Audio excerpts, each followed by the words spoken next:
Hello, my name's Randy, and welcome to my channel, Swearing in the Dark, Learning the Art of Astrophotography. In this video, I'd like to walk you through the beginning of my transition over to a cooled astrophotography specific camera. It's actually mono, so I've got to learn to use a filter wheel as well, which involves new software. So I'm currently using a Canon T3i, not modified for astrophotography or anything like that. And I don't want to say I've reached the limits with this camera, but I can say with the warmer temperatures we've been getting lately, I'm really having trouble with the noise. This thing's running about 25 or 30 C.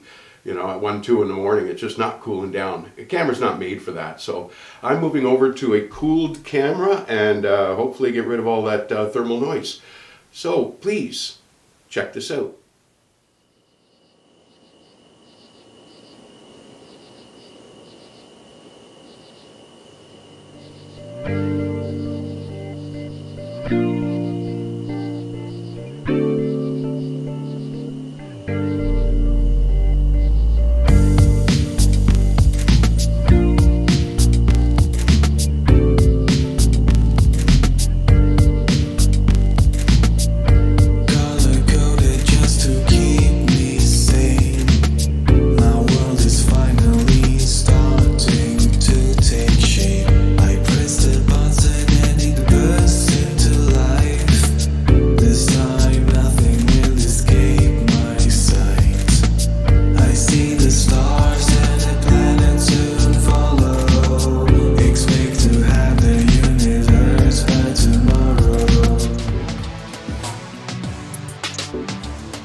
Hello again, I'm Randy, and I'm making the move to a cooled astrophotography camera. It's actually called an Attic is the brand. This is an older model. It's a 314L Plus, I believe, and it being a mono camera, I have to learn to use a filter wheel as well, which involves new software. So even though I got a good deal on the cam, it came with a filter wheel. It just it wasn't enough. I'm actually getting into something called narrowband, which is a whole new ball game. But for now, I have to start to learn to use colors: red, blue, green, luminance, and maybe hydrogen alpha. I'm getting into narrowband, and some of you probably don't know what that means. But when it gets down to it, making a move to a cooled camera because a DSLR camera just wasn't made for long exposure photography. You know, it's beautiful for action shots and everything else, you know, family portraits and all that stuff. But when you're actually pushing the limits of the sensor to beyond, you know, consuming power for 2, 3, 5, sometimes I've tried for 10 minutes, you get a lot of heat there. There's ways that people cool them, and it works to some degree, but there's dedicated astrophotography cameras. So that's what I'm making the move to. That's going to open up some different challenges in the sense that processing is going to be different because each channel, red channel, blue channel, green channel, are on their own. The reason that I'm doing a mono type of astrophotography now is that there's something called a bare matrix. This is the way digital cameras work, or most of them do anyhow. There's 50%, for every pixel, there's 50% green sensors on there, and then there's one red and one blue. So essentially, if you look at the diagram, for every pixel, there's a red, a blue filter, and then there's 2 green filters. Reason being, it's to do with the way the eyes work, some logarithms. Anyway, so the human eye is more sensitive to green in the daytime, I think is what I read somewhere. Anyhow, the filter itself, the matrix, Bayer matrix, invented by Eastman Kodak, I think in the early 70s when they started working on digital cameras. So it's a filter, and what it does is it actually takes away a lot of the detail, a lot of the resolution. So by the time your image gets deposited on each little pixel, it's already gone through a filter or two, and you don't really get a lot of detail. Whereas if you go with the mono camera, there's no filter, it's just raw sensor.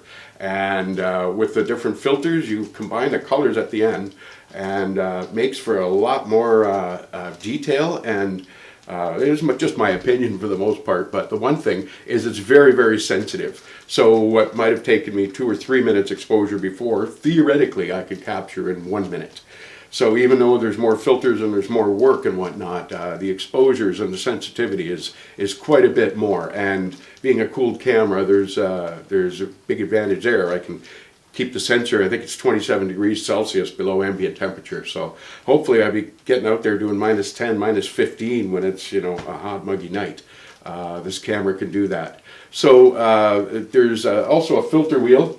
I got the ZWO filter wheel, and I've got some filters in there, and the idea is I've got narrowband filters as well, which is a whole new ballgame. I don't really want to get into covering that, but for now I'm starting out with having learned to do a red channel, blue, and a separate green channel, and then something called luminance, which essentially is a little more light in your images. And what a lot of people are doing is adding narrowband hydrogen alpha filtered things, and you start to get into sulfur and oxygen filters, and those things, those expose gases and things that you don't normally see with the naked eye. But there's some beautiful stuff there, the Hubble palette and all that. I'm not too concerned about going crazy with that stuff right now, but there's some really beautiful images out there. It's wild actually what they can do with the Hubble palette. One thing I'd like to point out too is setting up a new system is I did just that. My spare bedroom here, I set everything up, the telescope with the mount and the camera, got an idea about balance and everything. Tried to do as much here so I don't actually waste any time once I'm out in the observatory with this setup. What I'm planning on doing is actually running 2 rigs.